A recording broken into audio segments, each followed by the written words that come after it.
വളരെ മനോഹരമായ പച്ചപ്പും മഞ്ഞപ്പും മാത്രമുള്ള സ്ഥലങ്ങൾ. അതായത് നെല്ല് വിളഞ്ഞു കിടക്കുന്നതും നെൽകൃഷി നടക്കുന്നതും പുൽമേടുകളും നിറഞ്ഞ ഒരു പ്രദേശം. തട്ടുകൃഷിയാണ് മൊത്തം, മുഴുവനായും തട്ടുകൃഷി ചെയ്യുന്ന ഒരു പ്രദേശം. ഇതിൻ്റെ അങ്ങേ ചെരുവിലെല്ലാം കരിമ്പ് കൃഷിയായിരുന്നു. ഇങ്ങോട്ട് വന്നപ്പം മൊത്തം മറ്റ് കൃഷികളായി. എന്നാലും ഇടയിലെല്ലാം കരിമ്പ് കൃഷി ഉണ്ട് കേട്ടോ. ഇത് കണ്ടോ, അവിടെയെല്ലാം കരിമ്പ് കൃഷികളൊക്കെ ഉണ്ട്. തികച്ചും ഗ്രാമപ്രദേശങ്ങളാണ്, തികച്ചും ഗ്രാമപ്രദേശങ്ങൾ.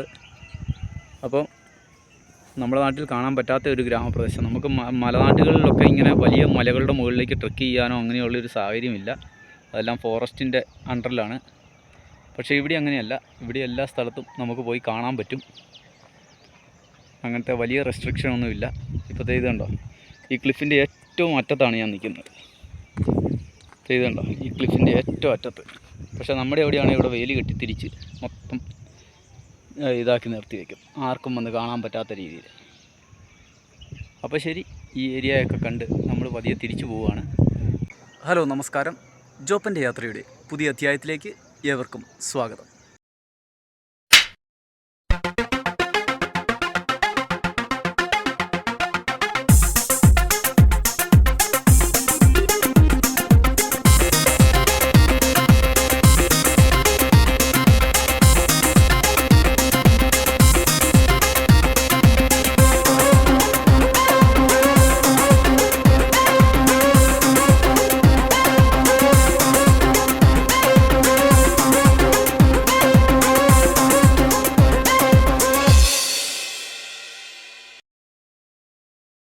അപ്പോൾ നമ്മൾ കോട്ടയുടെ സമീപത്തേക്ക് എത്തിയിട്ടുണ്ട്.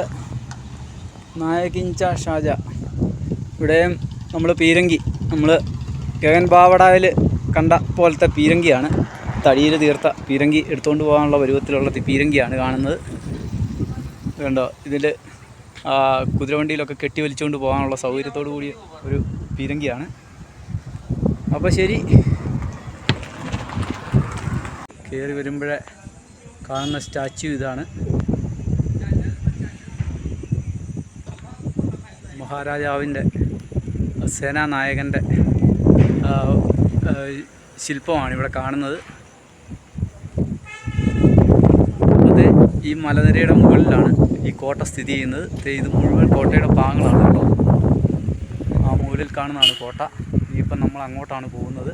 ഇത് കണ്ടോ, ഇവിടെ ഇത്രയും വലിയ മലയുടെ മുകളിൽ ഒരു വലിയ കുളം കാണാൻ പറ്റും.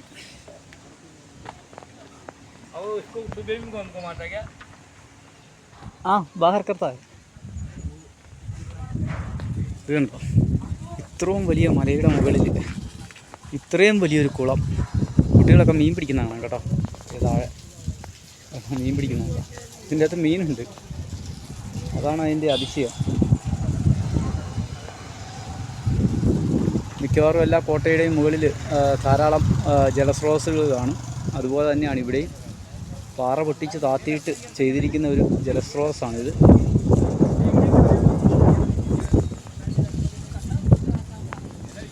അപ്പോൾ ശരി, നമുക്ക് കോട്ടയുടെ ഭാഗത്തേക്ക് പോകാം. പക്ഷേ ഇന്ന് ബസ് സ്റ്റാൻഡിൽ കിടന്നുറങ്ങാമെന്നാണ് വിചാരിക്കുന്നത്. ഇവിടുന്ന് കുറച്ച് അകത്തോട്ട് ചെന്ന് കഴിഞ്ഞാൽ ബസ് സ്റ്റാൻഡാണ്. അപ്പോൾ ശരി, നമുക്ക് ബസ് സ്റ്റാൻഡിലോട്ട് പോകാം. വണ്ടികൾ വരുന്നുണ്ട്, അതുകൊണ്ട് നമുക്ക് സ്ലോ ചെയ്ത് പോകാം. അപ്പോൾ നമ്മൾ ഇന്നത്തെ യാത്ര ആരംഭിക്കുകയാണ്. നമ്മൾ ബൻഹാല ഫോർട്ടിലാണുള്ളത്. ഇവിടുത്തെ ഫോർട്ട് എന്ന് പറഞ്ഞാൽ ഇവിടുത്തെ ഫോർട്ടുകളിലെല്ലാം ഇത് ശിവാജി മഹാരാജിൻ്റെ ഒരു പടത്തലവനായിരുന്ന വ്യക്തിയുടെ ഇതാണ്. മെസ്സഞ്ചർ പടത്തലവൻ അങ്ങനെയുള്ള ഒരു വ്യക്തിയാണ്. അപ്പോൾ ബാജി പ്രഭു ദേശാപാട്ട് എന്നാണ് അദ്ദേഹത്തിൻ്റെ പേര്. അപ്പോൾ ഇതിലേ പോയാൽ ബസ് സ്റ്റാൻഡിലോട്ടൊക്കെയാണ് നമ്മൾ ചെല്ലുന്നത്. അതുപോലെ തന്നെ താഴോട്ട് പോയി കഴിഞ്ഞാൽ ഈ കോട്ടയുടെ തന്നെ 2 ഗേറ്റുകൾ കാണാം. അങ്ങനെ കുറേ ഗേറ്റുകളുള്ള ഒരു കോട്ടയാണ്. കുറേ വാച്ച് ടവറും കാര്യങ്ങളും എല്ലാം ഉള്ള ഒരു കോട്ടയാണ്. പക്ഷേ ഈ ഹിൽ ടോപ്പ് ഇപ്പോൾ ഒരു ഹിൽ സ്റ്റേഷനായി മാറിയിരിക്കുകയാണ്. അപ്പോൾ ശരി, നമ്മൾ ആദ്യത്തെ സ്പോട്ടിലോട്ട് പോവുകയാണ്. ഇവിടുന്ന് താഴേക്ക് പോകണം. അപ്പോൾ തന്നെ നമുക്ക് കുറേ വലിയ ഹോട്ടലുകളും ചെറിയ ഹോട്ടലുകളും ഹോം സ്റ്റേകളും ഒക്കെ ഇവിടെ കാണാൻ പറ്റും. ധാരാളം ടൂറിസ്റ്റ് വരുന്ന ഒരു ഏരിയയാണ്. അപ്പോൾ നമ്മൾ താഴോട്ട് പോവുകയാണ്. ഇതാണ് വഴി. ചെടികളൊക്കെ ഈ മഴക്കാലം കഴിഞ്ഞ് മഞ്ഞുകാലത്തേക്ക് വന്നപ്പോഴത്തേക്കും തളുക്കാൻ തുടങ്ങിയ സമയമാണ്. ഇതൊരു പാർക്കിംഗ് ഏരിയയാണ് കേട്ടോ. ഇതൊരു പാർക്കിംഗ് ഗ്രൗണ്ടാണ്. അപ്പോൾ നമ്മൾ പതിയെ താഴോട്ട് പോവുകയാണ്. താഴെ ചെന്ന് കഴിഞ്ഞ് 2-3 സ്പോട്ടുകളുണ്ട്. അത് കഴിഞ്ഞ് മുകളിലേക്കാണ് പോകേണ്ടത്. അപ്പോൾ നമ്മൾ താഴേക്കുള്ള വഴിയെ പോവുകയാണ്. ഇതെല്ലാം ഷോപ്പുകളാണ്. ചെറിയ ഈ ഗ്രാമത്തിലുള്ളവരുടെ കടകളാണ്. ഇവിടെ ഞാൻ മുൻപ് പറഞ്ഞ പോലെ തന്നെ ഈ നാട്ടുകാരല്ലാത്ത ആരും ഇതുപോലുള്ള സ്ഥലങ്ങളിൽ കച്ചവടം നടത്താറില്ല. ഈ ഗ്രാമവാസികൾ മാത്രമാണ് ഇവിടെ കച്ചവടം നടത്തുന്നത്. കേരളത്തിൽ മാത്രമാണ് ഈ അന്യസംസ്ഥാന തൊഴിലാളികൾ വന്നിട്ട് വൃത്തികേടാക്കുന്ന തരത്തിലുള്ള രീതി കാണിക്കുന്നത്. കാരണം അവരുടെ നാടല്ലല്ലോ അത്. കൂടുതലും മറ്റേ ബംഗ്ലാദേശിൽ നിന്ന് കയറി വന്നിരിക്കുന്ന ആളുകളാണ്. അവരെ സംരക്ഷിക്കുന്ന നമ്മുടെ ഗവൺമെൻറ് തന്നെ മോശപ്പെട്ട പരിപാടിയാണ് കാണിക്കുന്നത്. നമ്മുടെ നാട്ടുകാർക്ക് തൊഴിലില്ലാതെ ടാക്സും കാര്യങ്ങളും എല്ലാം നമ്മുടെ നാട്ടുകാർക്കും, തൊഴിൽ മുഴുവൻ അവൻ്റെ നാട്ടുകാർക്ക്. ആ പരിപാടിയൊക്കെ നിർത്തേണ്ട കാലം കഴിഞ്ഞ്. ഇവിടെയൊക്കെ ഇവരുടെ നാട്ടുകാർ മാത്രമേ പണിയത്തുള്ളൂ. അല്ലാത്തവനെയൊക്കെ തല്ലി ഓടിച്ചിരിക്കും. അതിനൊരു മാറ്റവും ഇല്ല. അപ്പോൾ താഴോട്ട് പോവുകയാണ്. ഇതൊരു സ്പോട്ടാണ്. അത് നമുക്ക് പിന്നെ പോയി കാണാം. ആദ്യം ഈ സ്പോട്ടിലോട്ട് പോകാം. ഇത് കണ്ടോ, ഓരോ വണ്ടികളൊക്കെ ഉണ്ടാക്കിയിട്ടിരിക്കുന്നത് കണ്ടോ. ഇവിടുത്തെ നാട്ടുകാർ തന്നെയാണ് ഇത് ഡിസൈൻ ചെയ്യുന്നതെല്ലാം. ഇവർ വെളിയിൽ കൊണ്ടുപോകുന്നില്ല ഈ വണ്ടി. അപ്പോൾ ഇവിടെ ഉപയോഗിക്കാം, ഒരു പ്രശ്നവുമില്ല. ഇവിടുത്തെ ടൂറിസ്റ്റുകൾ വരുന്നവർക്ക് ഈ കാഴ്ചകളൊക്കെ കാണാനുള്ളൊരു അവസരം കൊടുക്കുന്നു. അതുപോലെ തന്നെ ഇവിടെയുള്ള ഒരാൾക്ക് ഒരു ജോലി കിട്ടുന്നു.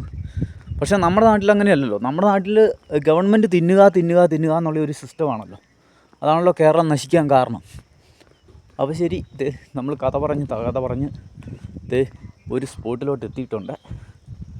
ഇവിടെ 2 സ്പോട്ടുകളാണ്, ഈ ഒരു സ്പോട്ടും ആ ഒരു സ്പോട്ടും. അപ്പോൾ ശരി, ഇവിടുത്തെ ഒരു കാഴ്ച നമുക്ക് കണ്ടിട്ട് പോവാം. അപ്പോഴത്തെ ഫസ്റ്റ് പോയിന്റിലേക്ക് നമ്മൾ വന്നതിൻ്റെ ഒരു കാഴ്ച കാണിച്ചു തരാം. ഇത് 3 മുറികളാണ്. അതിൻ്റെ താഴെ ഒരു ജലസ്രോതസ്സ്, അതാണ് ആ കുളം. ആ കുളത്തെ കവർ ചെയ്താണ് അടുത്ത ഒരു ബിൽഡിങ് പണിതിരിക്കുന്നു എന്നുള്ളതാണ് അതിൻ്റെ പ്രത്യേകത. കുളം മൂടിക്കൊടുത്തിരിക്കുകയാണ്.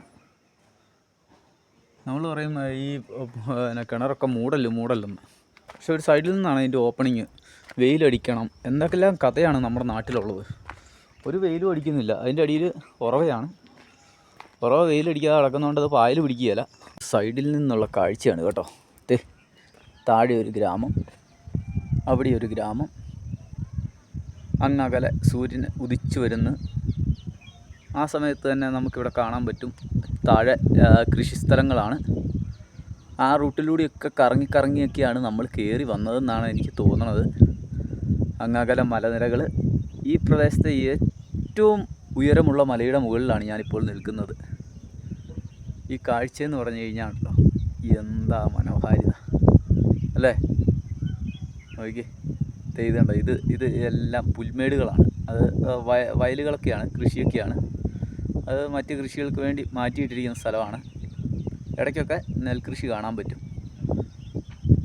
ഈ കോട്ടയുടെ ഒരു സൗന്ദര്യം ഉണ്ടോ. ഒരു ക്ലിഫിൽ കൊണ്ടുവന്നിട്ടാണ് ഇത് ചെയ്തിരിക്കുന്നത്.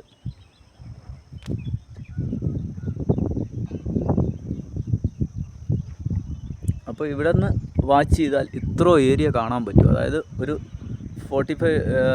90 ഡിഗ്രിയിൽ നമുക്ക് മൊത്തം കാണാൻ പറ്റും. നല്ല കോടമഞ്ഞുണ്ട് കേട്ടോ. അപ്പോൾ ശരി, നമുക്ക് ഇതിൻ്റെ ഉള്ളിലോട്ടൊന്ന് പോയിട്ട് വരാം. താഴോട്ടുള്ള വഴി ഇവിടെയാണ്.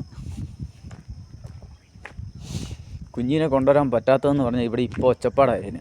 ഇത് കണ്ട കിടക്കുന്ന ശ്വാനകുമാരന്മാർ. നമുക്കിതിൻ്റെ താഴോട്ട് പോകാം. ഇതൊരു കിണറാണ് കേട്ടോ. ഇവിടുത്തെ ഒരു കിണറാണ്. അതുപോലെ തന്നെ ഇതിൻ്റെ ഉള്ളിൽ ഒരു 3 മുറികളുണ്ട്. ആളുകൾക്ക് വിശ്രമിക്കാനൊക്കെ ആയിട്ടുള്ള ഒരു മുറികളായിരുന്നു. ഇതൊരു 3 കിണറാണ്. ഒരു കിണറാണ്, ഒരു വലിയ കിണർ. ഇത് കണ്ടോ, ഇതാണ് കിണർ. താഴോട്ടൊന്ന് ഇറങ്ങിപ്പോവാം. ഇത്ര ഉയരത്തിൽ ഈ ചേർന്ന് നിൽക്കുന്ന മതിൽക്കെട്ടിനടുത്ത് ഇങ്ങനെ ഒരു കിണർ. തെളിഞ്ഞ കണ്ണീര് പോലത്തെ വെള്ളം കണ്ടോ കിടക്കുന്നത്. ഇതിനകത്ത് ഇറങ്ങാൻ പറ്റും കേട്ടോ. ഇത് തുറന്നിറങ്ങാൻ പറ്റും വേണമെങ്കിൽ. നമ്മൾ പക്ഷേ ഇറങ്ങുന്നില്ല, ശരിയല്ല. കണ്ടോ, ഇഷ്ടംപോലെ തവളയുണ്ട് കേട്ടോ. തവളയുണ്ട്, ഞണ്ടുമുണ്ട്. ഞണ്ടിറക്കാൻ വന്നിരിപ്പുണ്ട്. അപ്പോൾ ശരി, പ്രാവുകളുടെ കാഷ്ടമാണ് ഇവിടെ ചെന്നാലും അവർ കാണുമല്ലോ. അപ്പോഴത്തേ നമ്മൾ പതിയെ മുകളിലോട്ട് വന്നു. ഇതുണ്ടോ അന്നത്തെ കൊത്തുപണികളൊക്കെ കണ്ടോ? ചെറിയ പണികളേ ഉള്ളൂ, പക്ഷേ ഇത്രയും വലിയ നൂറ്റാണ്ടിലെ ഒരിതാണ്. ഇതൊരു ക്ഷേത്രത്തിൻ്റെ ഒരിതായിരുന്നു എന്ന് തോന്നുന്നു. ഇതിലേ ഇറങ്ങിപ്പോവാം. ഇതിലേ ഇറങ്ങി വെളിയിലോട്ട് വരാം. ഇത് കണ്ടോ, ഫുള്ള് കരിങ്കല്ല് ആർച്ചടിച്ചിരിക്കുന്നു. വെളിയിലോട്ട് വന്നിട്ട് ഇവിടം വരെ വരാം. അത്രയേ ഉള്ളൂ. ഇവിടുന്ന് മുൻകാലത്ത് താഴോട്ടൊക്കെ ഇറങ്ങിപ്പോവായിരുന്നു, ഇപ്പോൾ പറ്റിയല്ല. കരിങ്കല്ലിൽ തീർത്ത നീളൻ കരിങ്കല്ലുകൾ നേരെ നേരെ കയറ്റി വെച്ചിരിക്കുക, ആർച്ചടിച്ചിരിക്കുന്നത്. ഇതെല്ലാം അതുപോലെ തന്നെ ആർച്ചടിച്ചിരിക്കുന്ന രീതിയാണ്.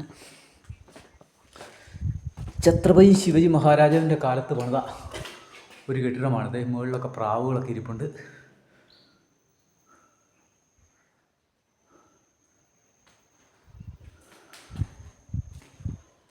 അപ്പോൾ ശരി, കിണറിൻ്റെ സൈഡിൽ കൂടെ ഇവിടെ 3 മുറികളെന്ന് പറഞ്ഞിട്ട് ഇവിടെ ഇതിൻ്റെ മുകളിലാണ് കേട്ടോ 3 മുറി.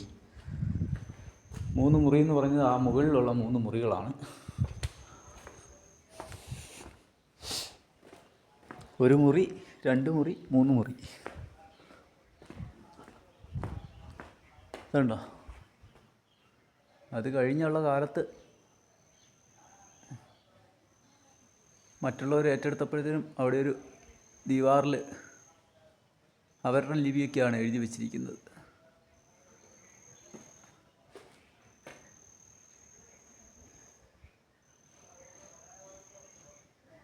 കരിങ്കല്ലിൻ്റെ ഏതൊക്കെ രീതിയിൽ കരിങ്കല്ലിനെ കുത്തി ഉണ്ടാക്കാവോ അതുപോലെ തന്നെ ഉണ്ടാക്കിയിരിക്കുന്നു. ഇതെല്ലാം കരിങ്കല്ല് കീറിയെടുത്താണ് കേട്ടോ. ഇവിടെ താഴെ എല്ലാം ഇതുപോലത്തെ കരിങ്കല്ല് കീറിയെടുത്ത് ചെയ്യുന്ന സ്ഥലങ്ങൾ ഇപ്പോഴും ഉണ്ട്. ഇവിടുത്തെ കല്ലുകൾ കീറിയെടുത്തിട്ട് അതിൽ ശില്പങ്ങൾ ചെയ്യുന്ന ആളുകൾ ഈ മലയുടെ അടിവാരത്ത് ഇഷ്ടം പോലെ ഉണ്ട് കേട്ടോ. വന്ന വഴിക്ക് മുഴുവൻ, കോലാപ്പൂർ മുഴുവൻ അത് തന്നെയാണ്. വിവിധങ്ങളായ എന്ത് കാര്യവും അവർ ചെയ്തു തരും. അത്രയ്ക്ക് പ്രാവീണ്യമുള്ള ആളുകളാണ്. അപ്പോൾ ശരി, നമ്മളിത് ഇതൊരു മുറി, അതൊരു മുറി, വേണ്ട സെൻട്രലിലൊരു മുറി. പക്ഷേ അങ്ങോട്ടിപ്പം പ്രവേശനം ഇല്ലെന്ന് തോന്നുന്നു. അവിടെ എന്തോ മെയിൻ്റനൻസോ വിലക്കുറവോ ഒക്കെ ആയതുകൊണ്ടാണെന്ന് തോന്നുന്നു. ഇതാണ് ഈ കോട്ടയുടെ ഫസ്റ്റ് ഏരിയ. ഇതൊരു മുറി.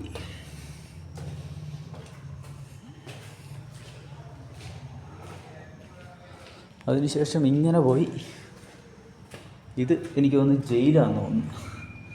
ജയിലോ സംഭവം ഏതാണ്ടായിരുന്നു. ഫുള്ള് ഗ്രില്ലിട്ടിരിക്കുന്നു, അതുകൊണ്ട് പറഞ്ഞാണ്. ഇത് അടുത്ത മുറി. പിന്നെ അതുപോലെ തന്നെ ഇങ്ങോട്ട് വന്നു കഴിഞ്ഞാൽ ഇതിൻ്റെ അകത്തൂടെ ഇങ്ങ് പോകുന്ന ഇവിടെ അടുത്ത മുറി.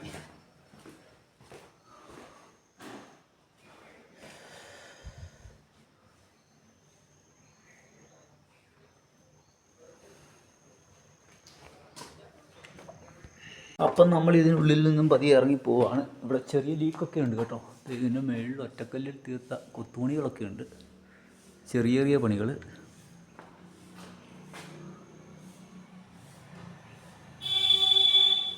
ഇവിടെ എന്തോ മെയിൻ്റനൻസ് ആയതുകൊണ്ട് സിമെൻറ്റ് അടിക്കുന്ന മെയിൻ്റനൻസ് എന്തോ നടന്നുകൊണ്ടിരിക്കുകയായിരുന്നു.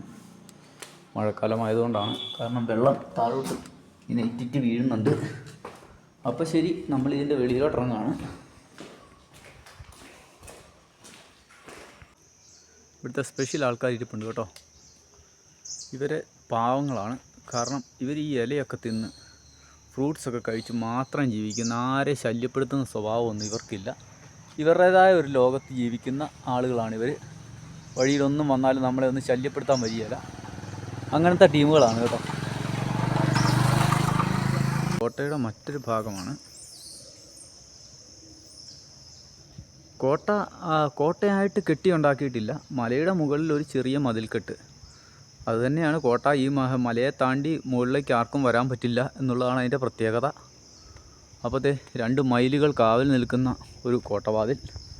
ഇവിടെ ഒരു അമ്പലമുണ്ട്, ഹനുമാൻ ടെമ്പിളാണ്. അപ്പോഴത്തെ തീൻ ദർവാജ എന്നാണ് ഇതിൻ്റെ പേര്. അതായത് 1, 2, 3 വാതിലുകൾ 3 വാതിലുകളാണ്. അതുപോലെ തന്നെ 3 വാതിലുകളല്ല പ്രത്യേകത, ഇത് ഒന്നാമത്തെ ഇത്, രണ്ടാമത്തെ ഇത്, മൂന്നാമത്തെ 3 ആർച്ചുകളുണ്ട്. അതിലും ഈ യുദ്ധസമയത്ത് ഇതിൻ്റെ അകത്തോട്ട് അക്രമികൾ വരുമ്പോഴത്തേന് തടയാനുള്ള മാർഗ്ഗങ്ങളാണ്. അതുപോലെ തന്നെ ഈ 3 വാതിലുകൾ, ഇവിടുന്ന് എൻട്രൻസിൽ കാണുന്ന 3 വാതിലുകളാണ്. അതാണ് ഇതിനെ തീൻ ദർവാജ എന്ന് വിളിക്കുന്നത്. 3 വാതിലുകളുള്ള ഒരു കോട്ടവാതിൽ. സാധാരണ എല്ലാ കോട്ടവാതിലിനും ഒറ്റ വാതിലാണല്ലോ, ഇത് 3 വാതിലുകളാണ്. ഇത് കണ്ടോ, 1 പ്രധാന വാതിൽ, 3ാമത്തെ വാതിൽ. അപ്പം അകത്തോട്ട് പോവുകയാണ്. പക്ഷേ ഇവിടുന്ന് എൻട്രി ആയിക്കഴിഞ്ഞാൽ ഒറ്റ വാതിലിലൂടെ വേണം അകത്തേക്ക് പ്രവേശിക്കാൻ. അതാണ് ഇതിൻ്റെ രീതി. ഇതിനോടനുബന്ധിച്ച് തന്നെ ബൃഹത്തായ കരിങ്കൽ തൂണുകളാണ്. പ്രാവൻകൂട്ടാണ് കേട്ടോ മൊത്തം. ഇത് കണ്ടോ, കരിങ്കല്ല് കൊണ്ടുള്ള വിജാഗിരി, കരിങ്കല്ലാണ്. അതിൻ്റെ അകത്താണ് അതിൻ്റെ തടി കയറ്റിയിട്ടിട്ട്, അടിയിലും കാണും. പക്ഷേ ഇപ്പോൾ അത് ടാർ ചെയ്തെല്ലാം നശിപ്പിച്ച് കളഞ്ഞു. ഇതിൻ്റെ അടിയിലും കാണും. നമ്മളെല്ലാ സ്ഥലങ്ങളിലും കോട്ടവാതിലുകളിലെല്ലാം ഇങ്ങനെ തന്നെയാണ് കാണുന്നത്.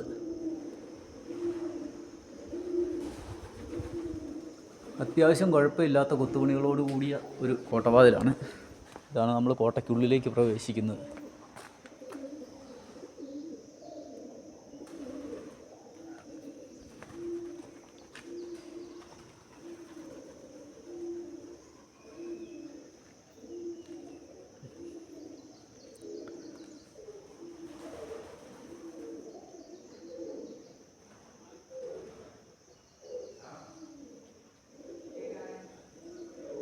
ധാരാളം കൊത്തുപണികളുണ്ട്. പക്ഷേ കരിങ്കല്ല്, കറുത്ത കല്ല് പായൽ പിടിച്ചിരിക്കുന്നതുകൊണ്ട് നമുക്ക് അത്ര വ്യക്തമായിട്ട് കാണാൻ പറ്റുന്നില്ല. ധാരാളം ചെറിയ ചെറിയ കൊത്തുപണികളുള്ള ഒരു കോട്ടവാതിലാണിത്. കോട്ടവാതിലിനുള്ളിലെ കാഴ്ചയാണിത്. പിന്നെ ഇടയിലൊക്കെ ഇതൊരു ഗണപതി വിഗ്രഹമാണ് അവിടെ പ്രതിഷ്ഠിച്ചിരിക്കുന്നത്, ഗണേശ വിഗ്രഹം. അതെല്ലാം ചുടുകട്ടയിലാണ് നിർമ്മിച്ചിരിക്കുന്നത്. അതുപോലെ തന്നെ മുകളിൽ കൂടി ആൾക്കാർക്ക് നടക്കാനുള്ളൊരു സൗകര്യം, ഒരു ഷെയ്ഡ് പോലെ ഉണ്ടാക്കിയിട്ടിട്ടുണ്ട്. അതെല്ലാം കരിങ്കല്ലാണ് കേട്ടോ. ഇവിടെയൊക്കെ പൊട്ടിയിരിക്കുകയാണ്. ഇത് പടയാളികൾക്കൊക്കെ താമസിക്കാനുള്ളൊരു സ്ഥലം. അതാണ് അതിൻ്റെ പ്രത്യേകത.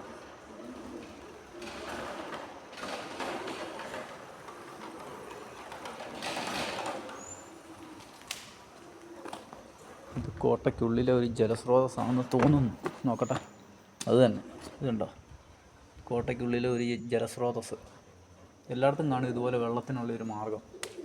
അത് ഏറ്റവും നല്ല തെളിഞ്ഞ വെള്ളം തന്നെയായിരിക്കും അവിടെ നിന്ന് കിട്ടുകയും. അപ്പം ഇത് സമീപത്തേക്ക് വരാനുള്ള ഒരു മാർഗ്ഗമാണ്. ഇവിടെയെല്ലാം പടയാളികളുടെ വിശ്രമ സ്ഥലങ്ങളാണ്. അതിനുശേഷം ഉള്ളിലോട്ട് വരുമ്പോഴത്തേ ഇവിടെ വിശ്രമ സ്ഥലങ്ങളും മുകളിലേക്കുള്ള വാച്ച് ടവറിലേക്ക് പോകാനുള്ള വഴികളൊക്കെയാണ്. ഈ സൈഡിൽ നിന്നാണ് വാച്ച് ടവർ സ്റ്റാർട്ട് ചെയ്യുന്നത്. അപ്പോൾ നമുക്ക് താഴോട്ടൊന്ന് പോയിട്ട് തിരിച്ച് വന്നിട്ട് വാച്ച് ടവറിലോട്ടൊന്ന് കയറാം. അപ്പോഴത്തെ ഇവിടെയാണ് കോട്ടയുടെ ഒരു ഭാഗം എന്നുള്ള രീതിയിൽ നിർമ്മിച്ചിരിക്കുന്ന ഭാഗം. കോട്ടയുടെ വെളിയിലേക്ക് പോകാനുള്ളൊരു മാർഗ്ഗമാണിത്. അതോടൊപ്പം തന്നെ കോട്ടയ്ക്കുള്ളിൽ നിന്നും ഇതുണ്ടോ, വെള്ളം ഒഴുകി പോകുന്നത്. ഇതിനുള്ളിൽ നിന്നുള്ള വെള്ളമൊഴുക്കാണിത്. അതിനുള്ള ഊരാലുകൾ വരെ ഇവിടെ സെറ്റ് ചെയ്തിട്ടുണ്ട്. ഇതുണ്ടോ, ഇതാണ് കോട്ടയുടെ ഒരു ഭാഗം. ഇവിടെയും ഏത് ലിപിയാന്ന്, ഇത് ഉറുദു ആണോ, ഇവിടുത്തെ ഭാഷയാണോ, ഉറുദു ആണെന്ന് തോന്നുന്നു എഴുതി വച്ചിരിക്കുന്നത്. പിൽക്കാലത്ത് ചെയ്തതാവണം. അതല്ല എങ്കിൽ ഇത് മറാഠി ഭാഷയാണ്. പക്ഷെ മറാഠിയിൽ ഇങ്ങനെയാണോ എഴുത്തെന്ന് എനിക്കറിയില്ല. അല്ലെങ്കിൽ പഴയ ലിപിയോ വല്ലതും ആയിരിക്കും. അപ്പോൾ ഇതാണ് ഈ ഭാഗത്തെ കോട്ടയുടെ ഒരു മനോഹര കാഴ്ച. നമ്മൾ കയറി വരുമ്പോഴത്തേക്കും വേണ്ട ആ ഭാഗമാണ് നമ്മൾ കാണുന്നത്, ആ മുനമ്പ്. പിന്നെ ഈ മുനമ്പും കാണാൻ പറ്റും കയറി വരുമ്പോൾ. ബാക്കിയൊന്നും ഇവിടുന്ന് കാണാൻ പറ്റില്ല ഈ പ്രദേശത്തൂടെ വരുമ്പോൾ. അപ്പോൾ ഈ താഴെ ഗ്രാമത്തിൽ നിന്ന് വരുന്ന വണ്ടികളാണ് കേട്ടോ. കയറി വരാൻ പറ്റും. കോട്ടയ്ക്കുള്ളിലേക്ക് നേരെ കയറി വരാൻ പറ്റുന്ന ഒരു വഴിയാണിത്. ഇത് നമ്മൾ വന്ന ഭാഗത്തിൻ്റെ എതിർഭാഗമാണ്. അപ്പോൾ ഇതാണ് കോട്ടയുടെ മുകൾ ഭാഗത്തേക്കുള്ള വഴി. അപ്പോൾ അങ്ങോട്ടൊന്ന് പോയിട്ട് വരാം.